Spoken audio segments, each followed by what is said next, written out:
let's say you compound it 2 times instead. I'm graphing these right here. So, here would be, you compound it, that's a little off, but compound it once and you basically get 2.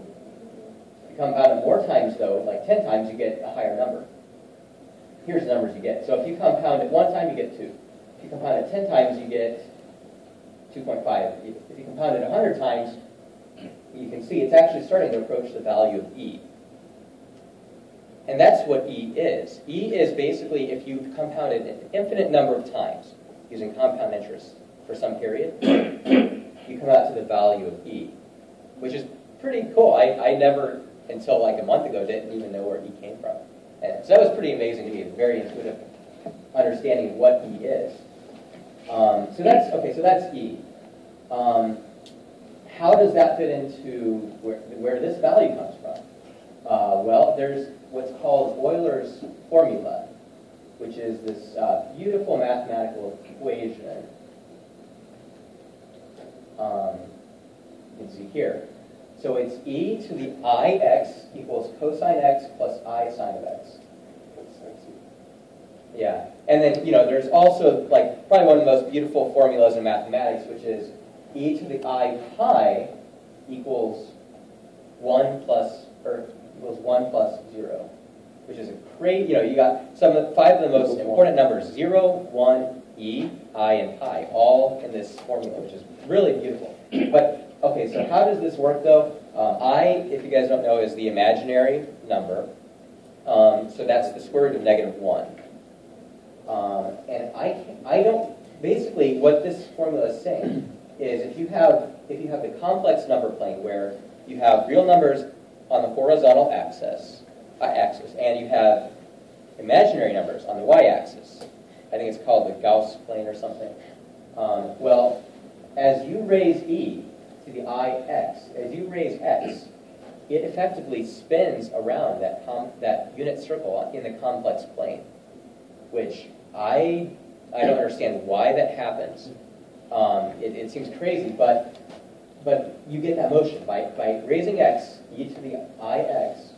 You get this spinning motion in the complex plane, and it can be so you can find that value by cosine x plus I sine of x, and that's that obviously that describes a circle. Cosine x plus I sine x. The only way I can understand it is there's this it's proven here basically where you take this Maclaurin expansion, which can represent any function as this power series. Well, if you take that Maclaurin expansion of E and you take it of cosine x and I sine x, and you add them together, you see that the value is actually of this plus this equals that. So that's the only way I can even understand that, kind of. At least it proves it, but I don't understand why raising e to the ix makes the spinning thing. But anyway, it does.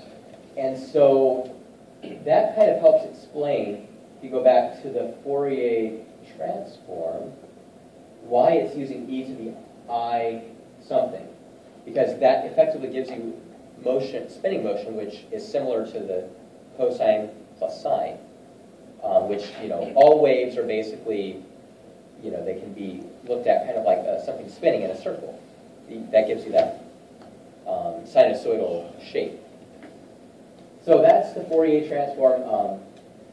The bad thing about the Fourier Transform is even though it gives you this beautiful, truthful, mathematical relationship, it's kind of impossible to use because you can't take a summation from negative infinity to infinity.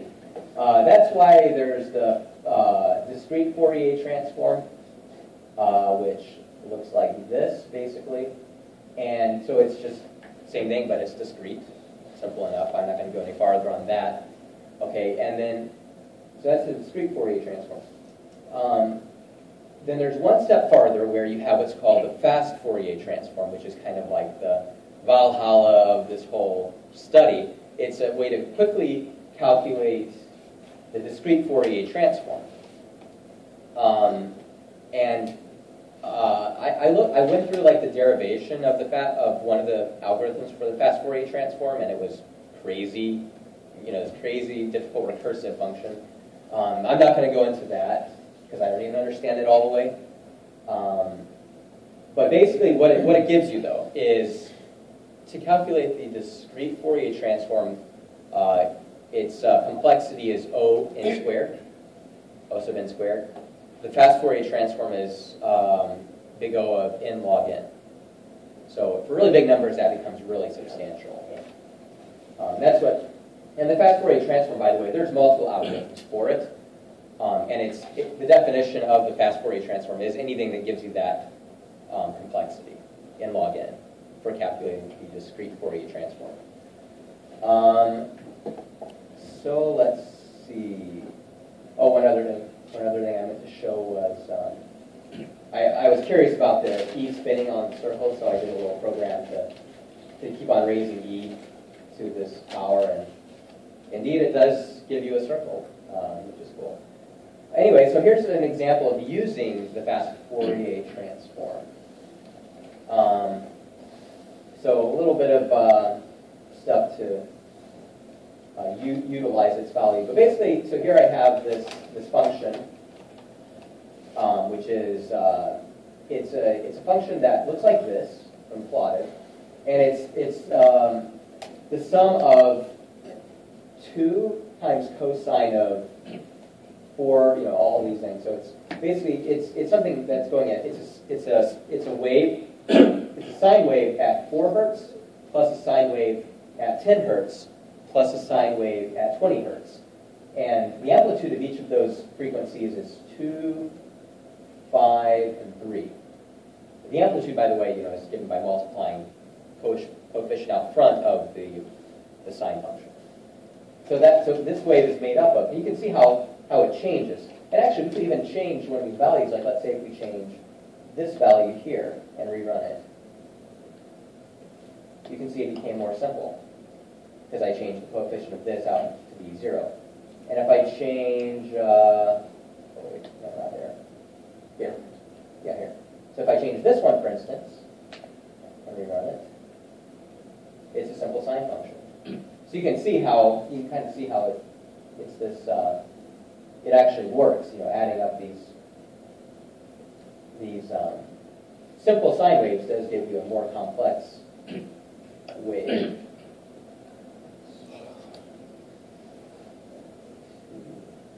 It was 5 at the Oh, you where? said at the 20 and it should have been 5.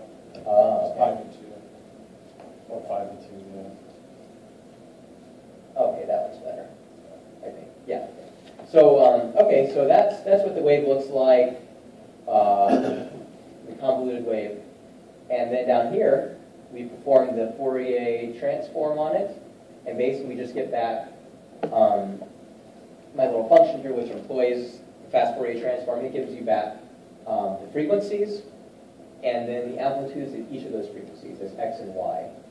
So frequencies and the frequency amplitudes, which is basically what you want, because you can then plot these, and you can see, it's hard to see, but down here, what would be 4, it's got an amplitude of, looks like about 2. Let me do a smaller number instead.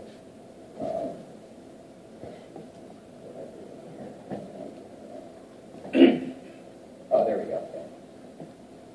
So at 4 hertz, we have an amplitude of 2. Feels right. At 10 hertz, we should have an amplitude of 10, which we do. And then at 20, we have an amplitude of, what is that? 5, which is what it should be. So that's pretty cool. That's how you can. That's showing. This is a. It's a complex wave, but it's comparatively simple. So now let's look at what an actual sound would look like going through a Fourier transform. So I have. Let's see. I just took this little bitty snippet from.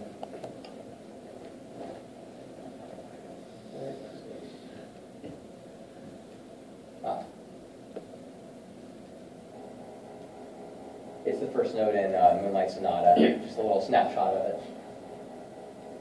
So that's basically the note. And then basically what I did is I converted it to data DAT format.